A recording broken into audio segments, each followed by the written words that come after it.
Money పర్స్కి ఎటువంటి paid channels are groups లేవు. ఎవరైనా మనీ పర్స్ పేరు మీద కానీ వాళ్ళ ప్రమోటర్స్ పేరు మీద కానీ డబ్బులు మిమ్మల్ని అడుగుతున్నట్టయితే స్కామ్స్టర్స్ అని గుర్తుంచుకోండి. స్టడ్స్ ఏముంది, ఇది బేసిక్ హెల్మెట్ బిజినెసే కదా అనుకుంటారేమో. వీళ్ళు లాస్ట్ ఇయర్ జనరేట్ చేసిన రెవెన్యూ ఎంతో తెలుసా? 583 కోట్లు అండ్ 69 కోట్లు ప్యాచ్ జనరేట్ చేశారు. కన్సిస్టెంట్లీ క్యాష్ జనరేట్ చేసిన company and debt free balance sheet. And ఇంకొకటి చెప్పాలా, వీళ్ళు ఓన్ బ్రాండ్ హెల్మెట్స్ మ్యానుఫ్యాక్చర్ చేయడం మాత్రమే కాకుండా ఇంటర్నేషనల్లీ హెల్మెట్ బ్రాండ్స్ ఉంటాయి కదా, వాళ్ళకి కాంట్రాక్ట్ మ్యానుఫ్యాక్చరింగ్ కూడా చేస్తారు. నాకైతే బిజినెస్ చదివినప్పుడు ఇంట్రెస్టింగ్గానే అనిపించింది. బట్ ఇన్వెస్టింగ్కి వర్తా కాదా అది ఎలా తెలుస్తుంది? ఈ వీడియో చివరి వరకు చూస్తే మీకు అర్థమైపోద్ది. ఈ వీడియోలోని ఈ స్టడ్స్ యొక్క ఏదైతే RHPలో మనం తెలుసుకోవాల్సిన ఇంపార్టెంట్ ఇన్ఫర్మేషన్ ఉంటుందో మొత్తం పాజిటివ్స్ అవ్వచ్చు, నెగిటివ్స్ అవ్వచ్చు, ఎవ్రీథింగ్ డీకోడ్ చేసి మీకు సింప్లిఫైడ్ లాంగ్వేజ్లో అయితే షేర్ చేస్తాను. వీడియోని స్కిప్ చేయకుండా చివరి వరకు చూడడానికి ప్రయత్నించండి. పైదే మీరు ఆల్రెడీ హెల్మెట్ యూజ్ చేసినా, ప్రీవియస్గా యూజ్ చేసినా కూడా ఏ బ్రాండ్ హెల్మెట్ వాడారు? స్టడ్స్ వాడారా, వేగా వాడారా? నేను పర్సనలీ 2-వీలర్ వాడినప్పుడు నా దగ్గర వేగా హెల్మెట్స్ అయితే ఉండేవి. వెరస్ నేను టీంలో అడిగినప్పుడు చాలామంది స్టడ్స్ హెల్మెట్స్ అయితే ఉన్నాయన్నమాట. సో మన వ్యూవర్స్ ఎవరైతే ఉన్నారో వాళ్ళు ఏ హెల్మెట్ వాడారు అనేది కింద కామెంట్ సెక్షన్లో షేర్ చేయడం అయితే మర్చిపోకండి. అండ్ వీడియో చూస్తున్నప్పుడు వీడియోలో షేర్ చేసిన ఇన్ఫర్మేషన్ వచ్చినట్టయితే వీడియోని లైక్ చేయండి. Let's deep dive into this IPO now.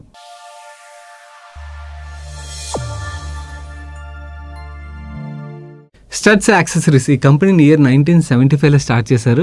And వీళ్ళు బిజినెస్ 1983లో ఎస్టాబ్లిష్ అయిందంటే నేను పుట్టక ముందు నుంచి ఉన్నది ఈ కంపెనీ. అండ్ వీళ్ళు 2-వీలర్ హెల్మెట్స్ మాత్రమే కాకుండా వేరే యాక్సెసరీస్ని కూడా సెల్ చేస్తారు.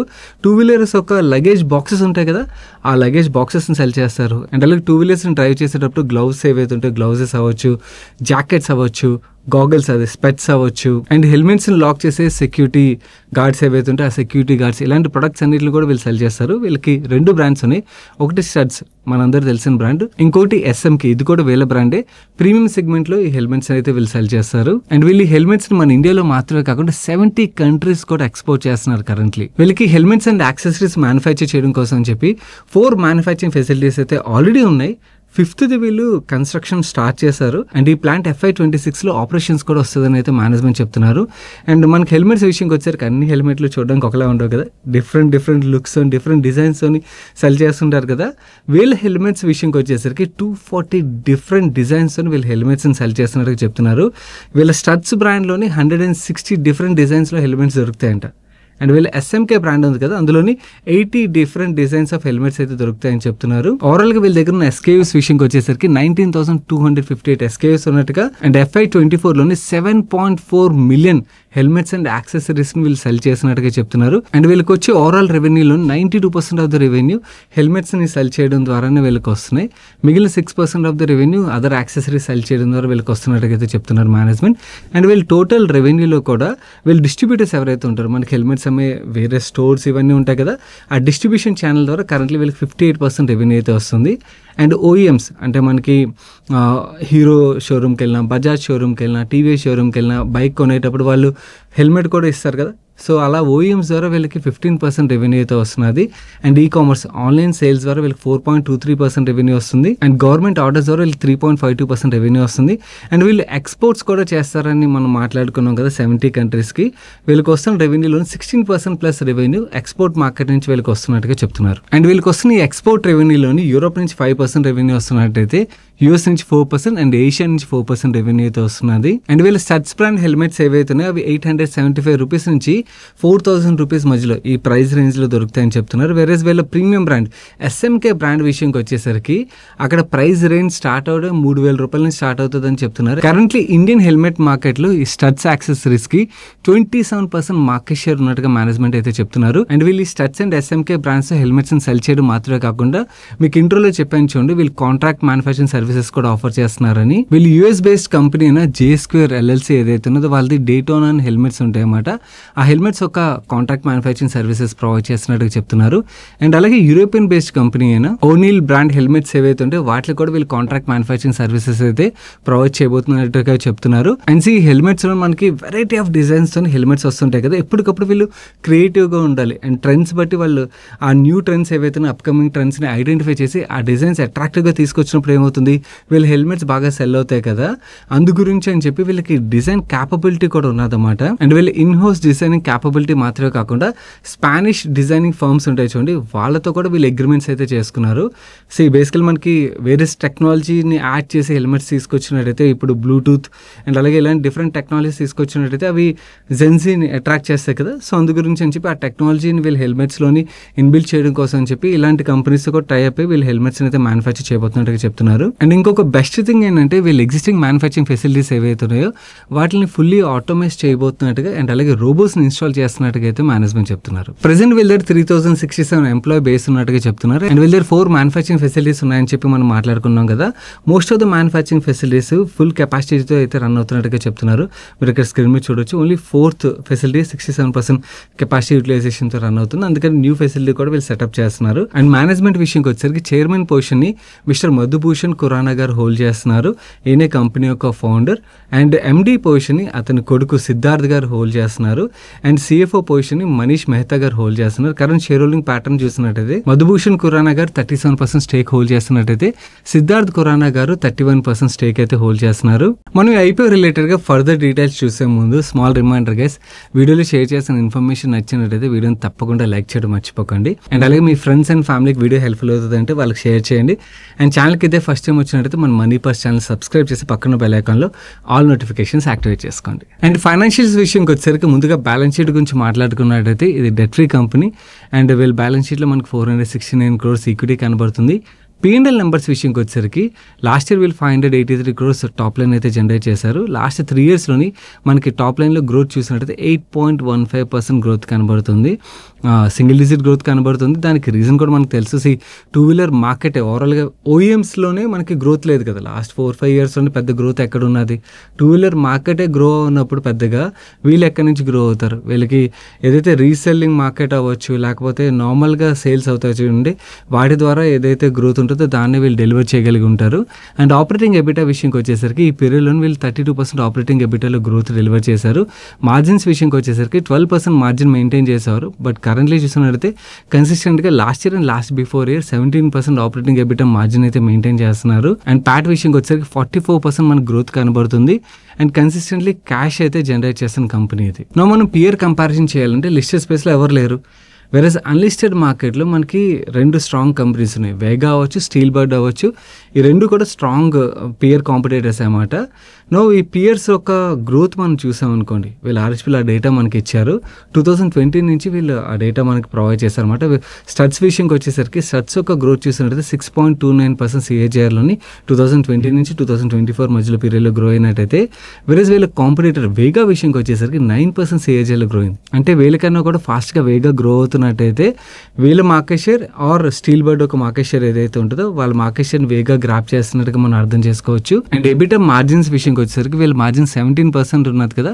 వెరస్ వేగాది కానీ స్టీల్ బర్డ్ కానీ మార్జిన్స్ వీళ్ళకన్నా కూడా కొంచెం బెటర్గా అయితే మనకు కనబడుతున్నాయి. ఇన్ఫాక్ట్ FY24 డేటా ఆధారంగా చూసినట్లయితే స్టీల్ బర్డ్ది వీళ్ళిద్దరికన్నా కూడా మార్జిన్స్ చాలా బెటర్గా మనకు కనబడుతున్నాయి. And EBITDA and Pat growth comparison మనం చూసాం అనుకోండి, మీరు ఇక్కడ స్క్రీన్ మీద చూడొచ్చు. 2020 నుంచి లాస్ట్ 3 years కాకుండా 2020 డేటా నుంచి మనం 2024 వరకు చూసినట్టయితే మాత్రం వీళ్ళ ఎబిటాలోని ప్యాట్లోని మనకి యాక్చువల్లీ డీగ్రోత్ కనబడుతుంది. వేరేస్ వేగా విషయంకి వచ్చేసరికి వాళ్ళ ఎబిటాలోని గ్రోత్ లేదు, వేరేస్ ప్యాట్లో వాళ్ళది కూడా డీగ్రోత్ కనబడుతుంది. వేరే స్టీల్ బర్డ్ మాత్రం ఎబిటాలోని ప్యాట్లోని గ్రోత్ డెలివర్ చేసింది. అండ్ రిటర్న్ రేషియోస్ విషయంకి వచ్చేసరికి వీళ్ళు 2024లోని 14.77% ROE అయితే జనరేట్ చేశారు. వేరే FY25కి వీళ్ళ రిటర్న్ రేషియోస్ 15% అయితే పెరిగాయి. అదర్ 2 కంపెనీస్ మనకి అన్లిస్టెడ్ కంపెనీస్ కాబట్టి FY25 డేటా లేదు. FY24 డేటా ఆధారంగా చూసినట్టయితే స్టీల్ బర్డ్ 29% ROE జనరేట్ చేసినట్టయితే వేగా 16% పైనే ROE జనరేట్ చేసింది. సో వీళ్ళకన్నా కూడా బెటర్ రిటర్న్ రేషియోస్ వాళ్ళు డెలివర్ చేసినట్టుగా మనం అర్థం చేసుకోవచ్చు. దో అంటే వీళ్ళ పియర్స్ ఇద్దరు ఎవరైతే ఉన్నారో వీళ్ళకన్నా కూడా బెటర్గా గ్రోత్ డెలివర్ చేస్తున్నా కూడా మార్కెట్లో మనకి హెల్మెట్స్ మ్యానుఫ్యాక్చర్ చేసే కంపెనీస్ లేవు కదా. సో ఆ స్కేర్సిటీ ప్రీమియం అడ్వాంటేజ్ అయితే మాత్రం డెఫినెట్లీ ఫస్ట్ ఇదే లిస్ట్ అవుతుంది కాబట్టి ఈ కంపెనీకి దొరికే ఆస్కారం అయితే ఉన్నది. అండ్ ఐపీఓ డీటెయిల్స్ విషయంకి వచ్చేసరికి issue size 455 crores, completely OFS cash generate చేసిన బిజినెస్ కదా. సో వీళ్ళకి క్యాపిటల్ అవసరం లేదని చెప్పి అయితే మేనేజ్మెంట్ చెప్తున్నారు. బట్ ఐపీఓ ద్వారా మనం ఏవైతే డబ్బులు ఇస్తామో ఒక్క రూపాయి కూడా కంపెనీకి వెళ్దు. కంప్లీట్లీ ఎగ్జిస్టింగ్ షేర్ హోల్డర్స్ ఎవరైతే ఐపీఓలో సెల్ చేస్తున్నారు, వాళ్ళ పాకెట్లోకే వెళ్తుంది. ఈచ్ షేర్ ఒక ఫేస్ వాల్యూ ₹5 పర్ షేర్. వీళ్ళు కోట్ చేసిన ప్రైస్ బ్యాండ్ ₹557 నుంచి ₹585 మధ్యలో ప్రైస్ బ్యాండ్ అయితే ఫిక్స్ చేశారు. హైయర్ ప్రైస్ ఆధారంగా చూసినట్టయితే కంపెనీ 2302 crores మార్కెట్ క్యాప్కి అయితే వాల్యూ చేశారు. మన ఐపీఓలో పార్టిసిపేట్ చేయాలంటే 25 షేర్స్లో అయితే పార్టిసిపేట్ చేయాల్సి ఉంటుంది ఆ మల్టిపుల్స్లోని. మిగిలిన బేసిక్ డీటెయిల్స్ మీరు ఇక్కడ స్క్రీన్ మీద చూడొచ్చు. ఐపీఓ 30th రోజు, ఈ రోజు ఓపెన్ అయ్యి 3rd November రోజున ఐపీఓ క్లోజ్ అవుతుంది. అలాట్మెంట్ ప్రయారిటీ విషయంకి వచ్చేసరికి క్యూఏబీఎస్కి 50%, ఎన్ఐఎస్కి 15%, రీటైల్కి 35% కోట అయితే ఉన్నది. అండ్ ఇక్కడ ఇంకొక ఇంపార్టెంట్ లర్నింగ్ పాయింట్ ఉన్నది. ఈ స్టడ్స్ ఒక షేర్స్ ఏవైతున్నాయో ప్రీ ఐపీఓ మార్కెట్లోని బాగా తిరిగాయన్నమాట. ఆ టైంలో ప్రైస్ ఎంతో తెలుసా? ₹1050. 2020 టైంలో ₹1050 అయితే 8 షేర్ సెల్ చేస్తారు. ఓకే, ఎవరైతే ఎంప్లాయీస్ అవ్వచ్చు లేకపోతే ఎవరైనా అవ్వచ్చు, బట్ ప్రీ ఐపీఓ మార్కెట్లో ఆ ప్రైస్కి అయితే సెల్ అయింది. వేరేజ్ ఇప్పుడు 4-5 సంవత్సరాల తర్వాత ఐపీఓ ప్రైస్ చూడండి, ₹585 అయితే ఐపీఓ వస్తుంది. అగైన్ వన్ మోర్ లెసన్, ప్రతిసారి చెప్తాను, అన్లిస్టెడ్ మార్కెట్లో స్టాక్స్ని ముట్టుకోవద్దు. ఎందుకంటే అక్కడ ఏ వాల్యుయేషన్కి వస్తున్నాయో తెలియదు, అండ్ మనం హోల్డ్ చేసిన తర్వాత మనకి ఏ వాల్యుయేషన్కి ఐపీఓ వస్తుందో తెలియదు, అన్నేసరి నష్టపోతాయి. అండ్ డబ్బులు రికవర్ అవ్వడానికి చాలా టైం పడుతుంది. ఆ ప్రైస్లో కొన్ని ఇన్వెస్టర్స్ ఎవరైతే ఉంటారో 5 సంవత్సరాలు వెయిట్ చేసిన తర్వాత వాళ్ళకి 50% తక్కువలోని ఐపీఓ వస్తుంది.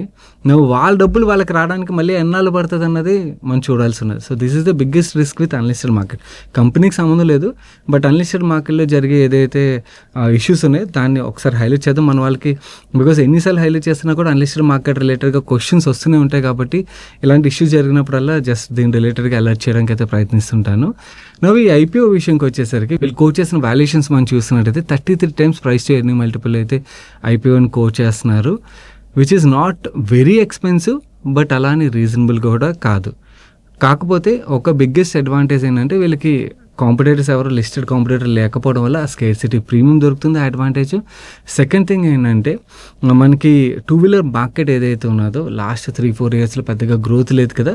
వేరేస్ ఇప్పుడు జీఎస్టీ కట్స్ 2-wheelers రిలేటెడ్గా సేల్స్ బాగా పెరుగుతున్నాయని అయితే మనం వింటున్నాం కదా. 2-wheelers ఒక సేల్స్ పెరిగినప్పుడు ఆటోమేటిక్ హెల్మెట్స్ ఒక సేల్స్ కూడా పెరుగుతాయి. ఎందుకంటే కొత్త బైక్ కొనుక్కోగానే ఆటోమేటిక్ పాత హెల్మెట్ యూస్ చేయడానికి ప్రిఫర్ చేసేదానికన్నా కూడా కొత్త హెల్మెట్ యూస్ చేయడానికి ప్రిఫర్ చేస్తారు చాలామంది, అవునా? And then you look good, right? Okay, so అలాంటప్పుడు హెల్మెట్స్ ఒక సేల్స్ పెరిగే ఆస్కారం ఉంటుందా. అండ్ అలాగే గవర్నమెంట్ ఒక పాలసీస్ కూడా ఒక హెల్మెట్ కాకుండా 2 హెల్మెట్స్ యూజ్ చేయాలని చెప్పి గవర్నమెంట్ ఒక పాలసీ రిలేటెడ్గా ఏవైతే డెసిషన్స్ ఉన్నాయో అవి కూడా ఈ హెల్మెట్స్ ఒక సేల్స్ పెంచే ఆస్కారం అయితే ఉన్నది. సో ఇవన్నీ కూడా స్టాక్ లిస్ట్ అయిన తర్వాత పాజిటివ్ ఫ్యాక్టర్స్ మనకు కనబడేవి ఏమైనా ఉన్నాయంటే ఇవి క్లియర్లీ కనబడుతున్నాయి అన్నమాట. బిజినెస్ పరంగా ఓకే, అన్నీ బాగానే ఉన్నాయి. అండ్ ఐపీఓ సైజ్ కూడా స్మాల్ సైజ్ ఐపీఓ కాబట్టి ఒకవేళ మీకు బిజినెస్ బాగా నచ్చింది అనుకోండి, ఐపీఓ దొరకడం కూడా చాలా కష్టం అవుతుంది. కాబట్టి ఒకళ్ళ పేరు మీద కాకుండా మల్టిపుల్ ఇండివిజువల్ ఫ్యామిలీ మెంబర్స్ పేరు మీద అప్లై చేయడానికి ప్రయత్నించండి. అలా అప్లై చేసేటప్పుడు ఒకవేళ మీ ఫ్యామిలీ మెంబర్స్ పేరు మీద డీమ్యాట్ అకౌంట్ లేని పక్షంలో ఛానల్ ద్వారా మీకు వాల్యూ ఆడి ఛానల్ సపోర్ట్ చేయాలనుకున్నట్టయితే మన ఛానల్లో ఒక రిఫరల్ లింక్స్ ఏవైతే ఉంటాయో కింద కామెంట్ సెక్షన్లో ఉంచుతాను, వాటి ద్వారా మీరు ఓపెన్ చేసినట్టయితే ఛానల్ కూడా సపోర్ట్ చేసినట్టయితే అవుతుంది. ఓవరాల్గా అంతా బాగానే కనబడుతుంది. Only thing complete OFS part ఏదైతే ఉందో అది ఒకటి నాకు నెగిటివ్, అంతకుమించి పెద్ద బీభత్సం నెగిటివ్ పాయింట్స్ అయితే లేవు. And valuations is another factor. Completely priced IPO, ఇది డిస్కౌంట్లో రావట్లేదు, అలానే వెరీ ఎక్స్పెన్సివ్ కూడా కాదు. ఒకవేళ పోనీ లిస్ట్ అయిన తర్వాత బాగా కరెక్ట్ అయింది అనుకోండి, that is also one more opportunity we can relook in to this company అన్నమాట. సో ఇది ఐపీఓ రిలేటెడ్గా వీడియో అయితే మీ ఫ్రెండ్స్ అండ్ ఫ్యామిలీకి హెల్ప్ఫుల్ అవుతుందంటే వాళ్ళకి షేర్ చేయడం మర్చిపోకండి. వీడియోని లైక్ చేయనట్టయితే వీడియోని లైక్ చేస్తే, ఛానల్కి అయితే ఫస్ట్ టైం వచ్చినట్టయితే మన మనీ పర్ ఛానల్ సబ్స్క్రైబ్ చేసి పక్కన బెల్ ఐకాన్లో ఆల్ నోటిఫికేషన్స్ యాక్టివేట్ చేసుకోండి. నేను సాయి కృష్ణ పత్రి మరొక మంచి వీడియోతో మీ ముందుకు వస్తాను. Till then bye bye, take care.